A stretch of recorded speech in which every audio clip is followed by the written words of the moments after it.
you were working with Governor Carcieri before Governor Chafee. What was it like working as a Republican governor as a Democrat?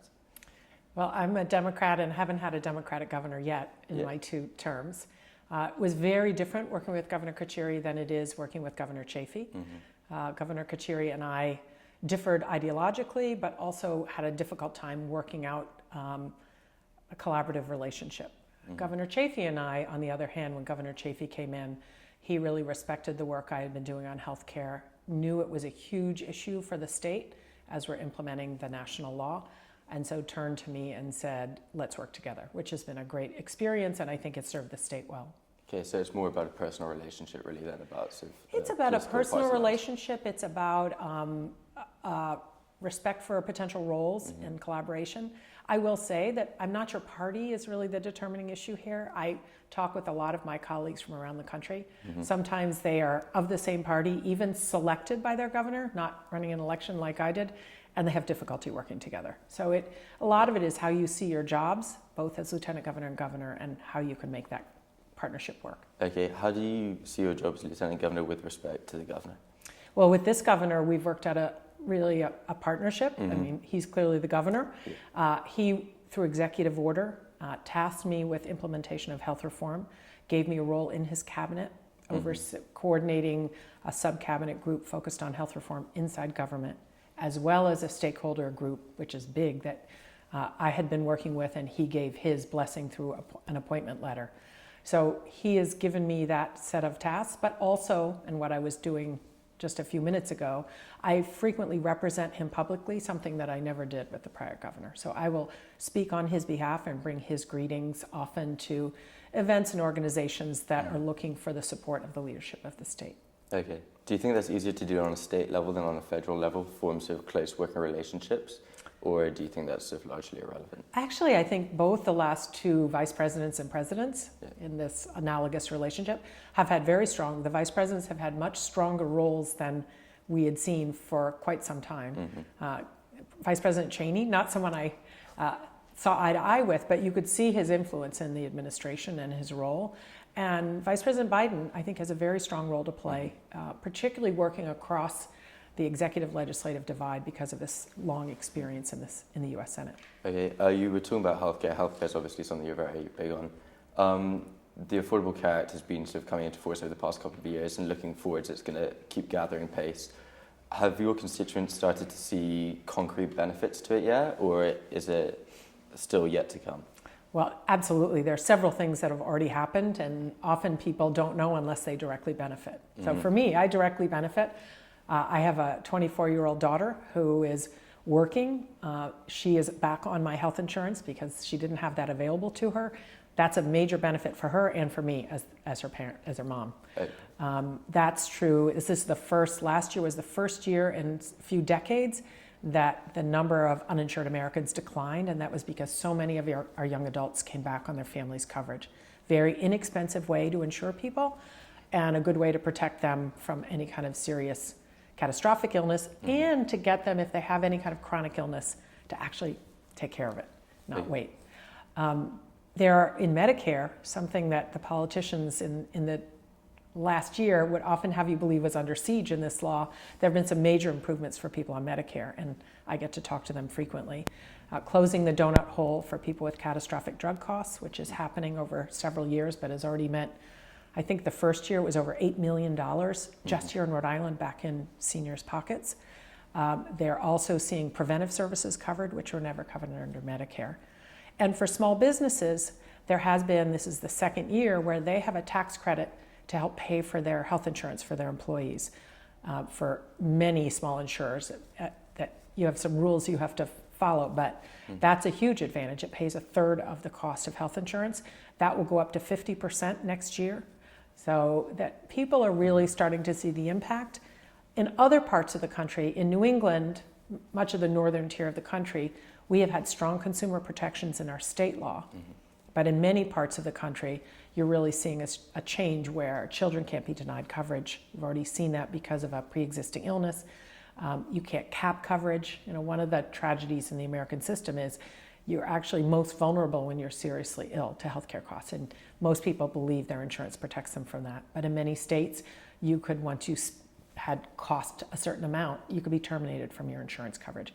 Okay. Those changes, which will have a huge national impact, and already are, aren't as visible here because we already had state protections. Okay, brilliant. A major criticism of Obamacare is that it taxes companies developing new technologies, and it therefore cuts down on R&D budgets and could potentially reduce healthcare innovation. What would you say to that? Well, they just voted to repeal, actually, one of the things that was most troubling to people, which was the tax on the medical device manufacturers. Mm-hmm. I think that has made it all the way through. I think there needs to be a balance. Mm-hmm. I think it is very important that this program is paid for appropriately. I think that we also need to support innovation, both in our drug industry and in our device industry, but we need to be careful that we aren't supporting that innovation at too high a cost to the people that it's ultimately there to benefit. So I think it's important to have a balance, and I think that's what they're trying to strike. Okay, fantastic. Talking about Medicare, you've spoken how you oppose the privatization of Medicare, the cutting of Medicare, any sort of voucher program. How do you envision the costs of national health care being covered going forwards? Because obviously the Affordable Care Act, while it is a step towards reducing healthcare costs, it doesn't go the whole way towards solving the problem. Absolutely. I mean, the main focus of this law is covering more people so that we can have a system where people are using the system appropriately, and we can therefore look at how do we enhance its effectiveness and efficiency. Mm-hmm. There is a great deal that we need to do about cost. And one of the challenges for us in government, which pays about 55 cents of every healthcare dollar in our country, is how do we maintain quality while we look at cost and sustainability? That is where we've been talking about the exchange to healthcare marketplace. That's been so much of the focus. Over the long term, the biggest impact is going to be how do we maintain our health, and how do we work with the healthcare system to help us do that, and how do we pay for and deliver care differently? We cannot afford, even before Obamacare, we couldn't afford the system that we have built, mm-hmm. and we really needed to think about how we have a system that focuses on outcomes rather than units of service, for example, and how do we really focus on improved health, not on always just taking care of people at the most crucial times of a serious illness. Okay. Do you have any specifics as to how that could be implemented, or is it still sort of more in the conceptual stage? Well, actually, something we're doing a great deal of work on here in Rhode Island, actually probably more than almost any other state, is the focus on primary care, which is in a sense kind of back to the future. It's about having a family doctor, and what's a little different is really with a team, which mm-hmm. involves nurse practitioners, frequently dietitians, pharmacists, that helps people with what is the biggest healthcare burden in our country now, which is chronic disease. And what we're discovering more and more, we announced a major expansion last week, is that primary care improves quality, it actually improves patient satisfaction, and has the ability to help people improve health. And it's one of the few places that we're seeing as we spend more money, we actually save money system-wide. So there's a lot more work to be done, but there's a lot going on here, and you're going to see more here in Rhode Island and I think across the country. Okay, that's fantastic. A major problem with primary care is that there aren't enough primary care doctors, mm-hmm. because students in medical school are more interested in the specialties either through personal interest or because they're more lucrative. So do you have proposals on how we can create more primary care doctors to really sort of stem that gap? Yeah, so I think there are several approaches. One is something exciting that's happening here at Brown, which is the creation of the primary care track in the medical school. So for students that particularly know this is what they want to do, and therefore we know that we will be graduating, and hopefully many will be staying here and doing training. That's one area. Another is to realize that all primary care doesn't need to be delivered by a physician. Physician needs to be a part of the team, but nurse practitioners have an important role to play. Pediatric practices have been doing that for quite a while. And the other big role that big area we need to focus on, because one of the reasons that students appropriately look for the very lucrative specialties is because they have such debt. So one of the things we really need to focus on is how do we help pay that debt off, and perhaps we do that in exchange for work in primary care. I think one of the things I'm excited about is primary care is becoming cool again. And I think that was the other issue, is it wasn't cool. It was cooler to be a neurologist, a brain surgeon, orthopedic surgeon. I think primary care is also now being seen as an exciting opportunity. I want to encourage that, and I think a lot of these new approaches with a team-based care and where you're really delivering care in a different way are going to help with that. Okay, so Rhode Island is obviously sort of the smallest state in the union. Does that enable change to come easier in Rhode Island, especially in healthcare? And if so, could Rhode Island be seen as a testing ground for the rest of the union in terms of healthcare policy? It does have that potential, and frequently we're successful, not always. But one of the great things is that we have strong relationships with each other. We see each other frequently, and it's sort of become a cliche, but there's some truth to it, that you can, in this small office, put all the hospital CEOs and the major insurance CEOs and talk through an issue. It's very valuable. It doesn't mean we don't have our fights, and we do, but we are leading, and primary care is a good example, where we have expanded that so significantly within our state borders that we're starting to be looked to as a national model about how do you expand, how do you deal with the very issues you raised about improving primary care, getting more primary care practitioners, how do you make that work? We have been looked to in how we manage our Medicaid population over the last 20 years because we've done an excellent job, and more we're starting to be looked toward and how we expand and use primary care as a very effective way to improve health. Okay, that's fantastic. This week you launched Healthy Rhode Island, which is the initiative you were talking about earlier, which engages with community organizations in healthcare. Could you expand a little bit on what these organizations might be and what role they might play? One of the exciting things, part of Obamacare that doesn't get as much attention, is there's a lot of money to really try new things, to innovate at the local level, rather than saying at the federal level, this is the way everybody needs to change. They're distributing resources to states to say, okay, why don't you see what can work where you are? And we're learning from each other. So this is an opportunity where we are going to be turning to those who are currently in our healthcare system in Rhode Island, whether that's consumers of healthcare, doctors, hospitals, our neighborhood health centers, but also some of the organizations that help us improve our health, which is often our YMCAs, our community planners. I mean, we're really going to be looking in a much more creative way. Our long-term care community, which is often separated, strangely, from our what I'll call our traditional medical community of doctors and hospitals, to really take a fresh look at what do we want that system to be. We have a system that's grown over time. If we could kind of shake up the snow globe and have it fall in a new way, kind of a new scene is created, what would that be? And then how do we create it with our partners? This is an opportunity where our size is really going to help us, because we can create a statewide initiative with statewide funding and support that in other areas other parts of the country would be harder to do. Okay, that's very interesting. Is there a danger, though, that these smaller organizations, which are non-governmental and non-specifically medical, have their own agendas and their own priorities, which could interfere with the public benefit? There is no question that all of us have our agendas, and sometimes they collide with each other. So our role in leading this is going to be to listen to those voices, and sometimes somebody with an agenda of their own can actually be an agenda that we can broaden to serve the public, sometimes not. We've been doing that. It's one of the parts of public engagement that is so important, is how do you listen to those voices and integrate them as appropriate and make sure that people understand when they're not included. It's one way we've been able to move forward, is that nobody feels shut out, but we have a very analytical eye about making sure that we're serving the public good. Okay, and who selects these groups who are involved in Healthy Rhode Island? So we make this these are open public meetings that will be held.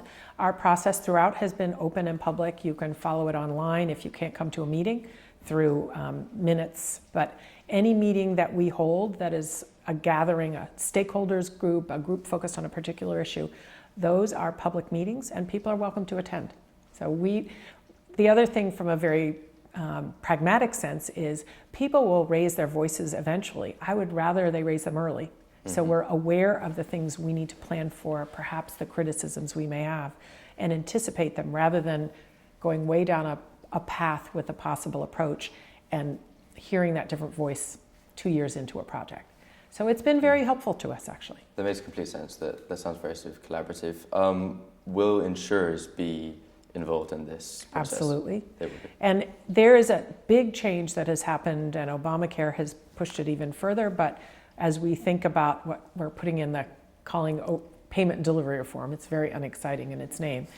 A huge change has happened, certainly since I've been in government in the last 15 years. It used to be that our insurance companies and our providers, hospitals, doctors, health centers, were in a tug of war or in a fight about who gets the resources and who has the control. There is much more of a sense that payment and how we deliver care are directly linked, and that we need to look at how those can fit together and lead us, push us into a new healthcare system. So that doesn't mean anybody controls it entirely, but it's really important. We can't have a system that isn't adequately financed, but financing shouldn't be driving us to the system that doesn't meet our needs. And that's sort of where we are right now. And the great news is, particularly here with Blue Cross, that dominates our market. They have a real interest in doing things differently. We have a new leader there, and that's been a great change, and it's going to help us. Okay, brilliant. And just now, and also more in general, you've spoken of your desire to move away from a pay-for-service system. Do you see any specific system that could replace that, or do you see that being the product of discussion and collaboration? So there are so many possibilities, some of them being tried out right here already. So our big primary care initiative has what I'll call a modified fee-for-service structure. You get paid an additional amount per member or per enrollee in your practice per month to provide those added services. But you also get paid when you see a patient. So it's a combination. We've got an accountable care organization, an ACO, that's based out of a big primary care practice, Coastal Medical Group, that is working, then linking their practice with the hospitals and other laboratory and other services. So you're going to see more and more creative ways of making that work. There isn't a single way yet that I think, nor do I think in the long term there will be a single approach that deals with all situations.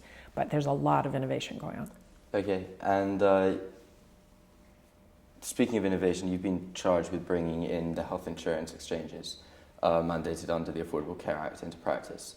How do you envision implementing these so you increase enrollment in insurance, but also enable a competitive market so costs are kept down? Right, so the first year and a half or so of my work with Governor Chafee in this term was helping to move forward that issue, and there is now a staff and a full-time director that is designing and implementing the exchange. The goal is going to be not only to have insurance available to people, but to push innovation in our health insurance market. It's a real opportunity with the exchanges, and I think we're going to use that leverage that the exchange brings us. I do think that initially the exchange is going to be more reflective of our current market, and over the first few years you'll see more and more innovation and more market strength that the exchange offers to small employers and individuals who've had very little leverage in the past. So you see the exchanges opening up the market in general? Yeah, it's certainly going to open it up to be clearer to people, but I also think it's going to drive innovation in insurance products. So we've talked a lot about primary care. I think there will be some products that are anchored in a primary care structure. There may be some limited network products. So I think right now there are a few options for small employers and individuals, and this will give them more options at more price points. Okay, great. Leading on from Governor Chafee, you just mentioned, and circling back to the beginning, to what extent do you see your approval ratings as linked with Governor Chafee's approval ratings? So I have the blessing of not running for office again, and I'm not worrying very much about my approval ratings. But I think everyone right now, certainly those of us who've been in office for a while, and Governor Chafee is new in the governor's role, but has been a public figure for quite some time. In these tough times, particularly in Rhode Island, where we still haven't got our economy going as well as it could, I think we all pay the price, and as we should. We're elected leaders, and we bear some of the responsibility for situations that our state is in. I think the governor and I and all of us at the state level have been really pushing hard to make some change. The governor's focus on education improvement, for example, and staying the course on improving our public education system, absolutely vital to our long-term health. So I think all of us suffer with that to some extent, but I think if you live and die by your poll numbers, you don't take on some of the tough issues that need to be taken on. Okay. And so if you're not running for public office, again, where do you see yourself going after? So I have another career, and Yes. I anticipate I will stay involved in healthcare and public service, but I will not be running for office again. I can't run for this office again, and I want to be doing something where I use the skills I've developed during my career. Okay, so there's no way you contemplate running against the governor? Oh, no, no, Definitely not. no. Okay. Brilliant. Thank you very much. Thank you very much. Great.